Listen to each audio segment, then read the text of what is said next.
Hi students, very good morning to all of you. Today I am going to teach you the passive voice of imperative sentences. आज मैं आप लोगों को क्या बताने जा रहा हूं? Passive voice of imperative sentences. Let us see how to change into passive if the sentence is imperative. If the structure of any sentence is like this, V1 plus subject plus other word. अगर किसी sentence का यह structure हो, V1 plus subject plus other word हो, तो ये sentence कहलाएगा किसका? imperative sentence. सॉरी, ये सेंटेंस क्या कहलाएगा? imperative सेंटेंस कहलाएगा. और ये जो सेंटेंस मैं अभी बताने जा रहा हूं, ये क्या शो करता है? कमांड शो करता है ना? वैसा इंपेरेटिव सेंटेंस जो कमांड शो करता है, वैसे सेंटेंस का हम लोग पैसिव वॉइस देखेंगे. तो ये स्ट्रक्चर होगा, तो हम लोग क्या करेंगे? इस स्ट्रक्चर का यूज करेंगे, जो कि है let plus subject plus be plus V3 plus other words. Let's see some example.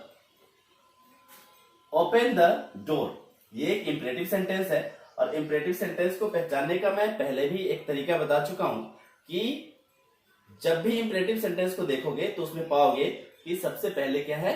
Verb का यूज हुआ है ना? ये स्ट्रक्चर में भी है, और ये ओपन क्या है? वर्ब. तो ये इंपेरेटिव सेंटेंस है, इसको चेंज करने के लिए हमको इस स्ट्रक्चर का यूज करना पड़ेगा. सबसे पहले क्या यूज करना है? लेट. लेट यूज कर लिए. उसके बाद सब्जेक्ट, तो ये सब्जेक्ट है. Let the door. Let the door be. उसके बाद V3 ओपन का ओपन. उसके बाद other word. Let the door be open. कुछ है तो डालेंगे, नहीं तो full stop. Let the door be open. Next one is don't touch fire. तो लेट पहले लगाएंगे. Late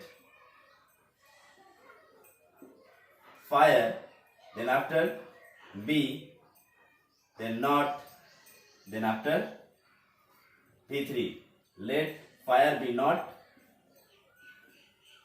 touched. निगेटिव है तो निगेटिव ही बनेगा.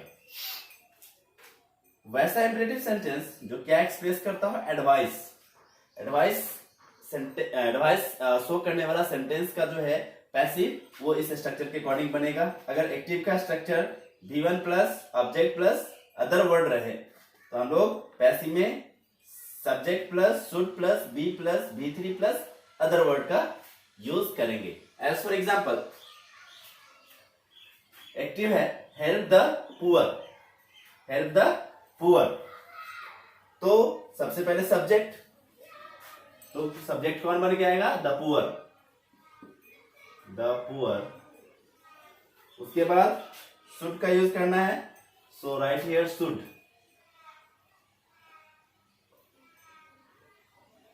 शुड हो गया. Then after be, should B.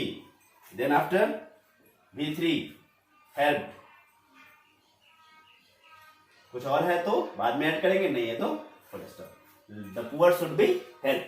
यानी एडवाइस देने वाला सेंटेंस रहेगा, उसमें लेट का यूज नहीं होगा. उसमें क्या यूज होगा? शुड का यूज होगा और बी का यूज होगा. Don't waste the animals. तो सब्जेक्ट पहले आएगा, तो ये द एनिमल्स सब्जेक्ट बन के आएगा. The animals. Then after should.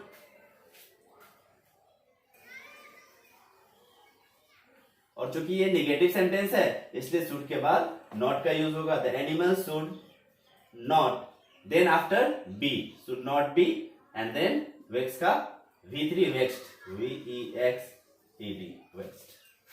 ठीक है. कुछ वैसे सेंटेंस जिसमें काइंडली लगा हो या प्लीज लगा हो, ये भी क्या कहलाते हैं? इंपरेटिव सेंटेंस ही कहलाते हैं. तो उसका भी हम लोग देख लेंगे कि कैसे बनेगा। तो जैसे ही काइंडली या प्लीज वाला सेंटेंस होगा तो उसमें क्या ऐड कर देंगे, यू आर रिक्वेस्टेड ऐड करेंगे। क्या ऐड करेंगे, you are requested. You are requested, you are requested, kindly हट जाएगा, यू आर रिक्वेस्टेड। और ये हेल्प जो है ये V1 है, ठीक है। इसको क्या करेंगे, इन्फिनिटिव में चेंज करेंगे, you are requested to help. और ये मी अपने जगह पे, you are requested to help me, sorry you are requested to help me, ठीक है।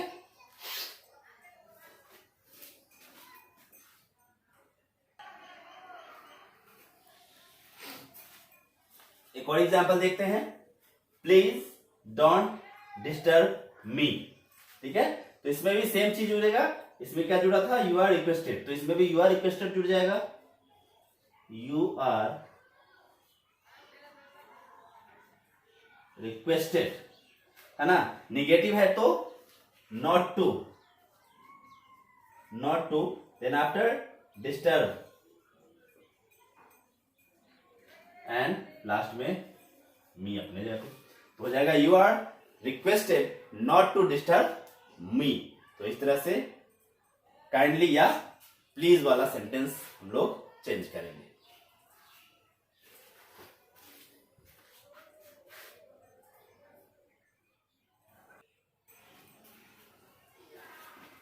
Dear students, now I will teach you type third यानी C, passive voice of imperative sentence starting with let, यानी let से start होगा जो imperative sentence, उसको passive में कैसे चेंज करेंगे वो हम लोग सीखेंगे। तो एक्टिव का स्ट्रक्चर क्या होगा, ये होगा late plus object plus V1 plus noun, ये होगा। पैसिव होगा लेट प्लस ऑब्जेक्ट जो कि नाउन ऑब्जेक्ट बन के आएगा, plus be plus V3 plus by plus other word, ठीक है। क्या ऑब्जेक्ट भी हो सकता है, दो ऑब्जेक्ट भी हो सकता है एक सेंटेंस में। तो एग्जांपल से देखते हैं, let him complete the work, ये एक्टिव में है, इसको पैसिव में चेंज करना है, तो क्या करेंगे, लेट इसमें भी है इसमें भी है, तो लेट अपने जगह पे रहेगा, लेट। उसके बाद नाउन, ये ऑब्जेक्ट यहां पे जो है वो कौन सा आएगा, ये नाउन जो है, इसमें नाउन कौन है, द वर्क नाउन है, तो ये आएगा यहां पे। तो लेट द वर्क, इसके बाद बी का यूज करेंगे, let the work be, then after V3, तो दिस वन इज वर्ब, तो कंप्लीट का हो जाएगा कंप्लीटेड, देन आफ्टर बाय, तो ये बाय हो गया, देन आफ्टर ऑब्जेक्ट, तो ये हिम, कंप्लीटेड बाय हिम, ये हो गया इसका पैसिव। एक और एग्जांपल देखते हैं, let me start the game, तो लेट अपने जगह पे, इसके बाद क्या आएगा, ऑब्जेक्ट कौन सा, जो नाउन होगा वो वाला ऑब्जेक्ट, तो ये नाउन है और ऑब्जेक्ट भी है, तो ये आएगा लेट के बाद, let the game, then after be, then after V3, start का started, then after by, then after object मी,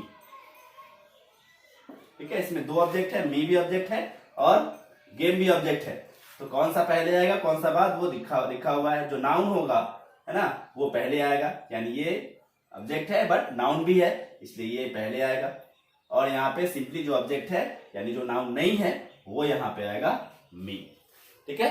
तो इस तरह से चेंज होगा।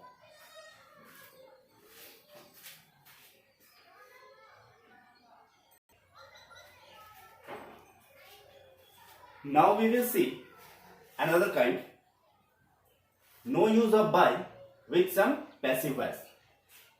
मैंने फर्स्ट वीडियो में ये बताया था कि जरूरी नहीं कि सभी सेंटेंस में बाय का ही यूज हो। बहुत सारे ऐसे सेंटेंस होते हैं, ऐसे वर्ड होते हैं जिसमें हम लोग बाय का यूज या उसके साथ बाय का यूज नहीं करते हैं। तो उसी में वही देखेंगे कि किसके किसके साथ बाय लगता है या नहीं लगता है। यानी बाय नहीं लगने वाला, अभी तक तो लगने वाला देखे थे, अब बाय का यूज नहीं होता है वो देखेंगे। एक्टिव का सेंटेंस है आई नो हिम। तो जैसे हम लोग चेंज करते थे वैसे ही चेंज करेंगे।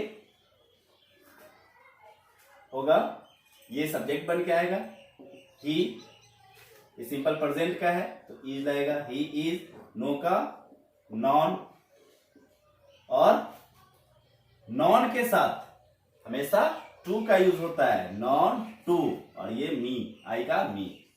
ठीक है, तो नो के साथ हमेशा टू लगता है ना, बाय नहीं लगेगा। तो यहां पे बाय नहीं लगा। नेक्स्ट है हिज बिहेवियर डिसअपॉइंटेड मी। तो सेम रूल सेम रहेगा, मी आई बन के आ जाएगा, आई। डिसअपॉइंटेड ये किस टेंस का है? सिंपल पास्ट का है, आई वाज हो जाएगा, आई वाज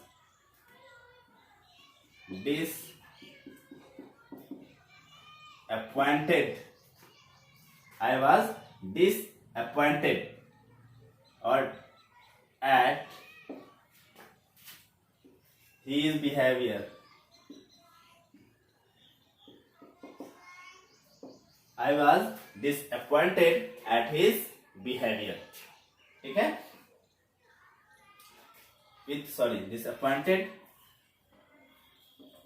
with होगा, disappointed with his behavior। क्या होगा? with his behavior। disappointed के साथ क्या लगता है? with का यूज होता है ना। इस तरह से नो या नॉन के साथ टू लगेगा, उसी तरह disappointed के साथ with लगता है। तो ये हमें याद रखना होगा कि किस वर्ड के साथ कौन सा प्रीपोजिशन यूज होता है।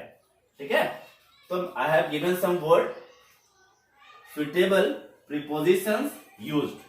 कुछ वर्ड है जिनके साथ प्रीपोजिशन यूज कौन सा होता है वो मैंने लिखा है।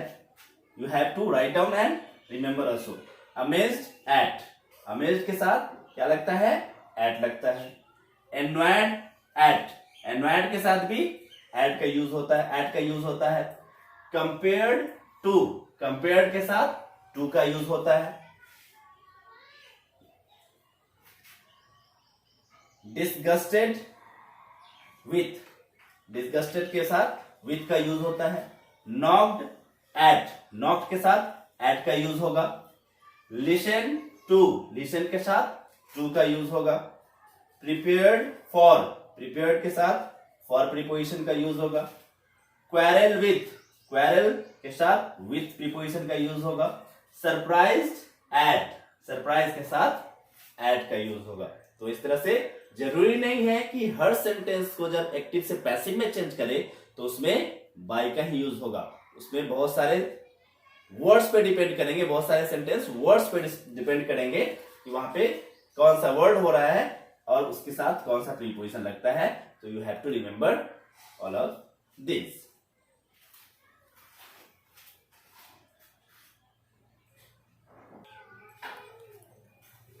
Dear students, these are some questions. You have to note it in the notebook and you have to solve it. But again, I am suggesting you, before solving the question, must watch the whole video, full video carefully and try to remember the structures. If you will not remember the structures, if you will not keep the structures in mind, then you will make many mistakes. So please try to watch the full video and try to understand what I have explained. If you are not understanding in one time, then repeat the video. Second time, third time, you will definitely learn. That's all. Thank you.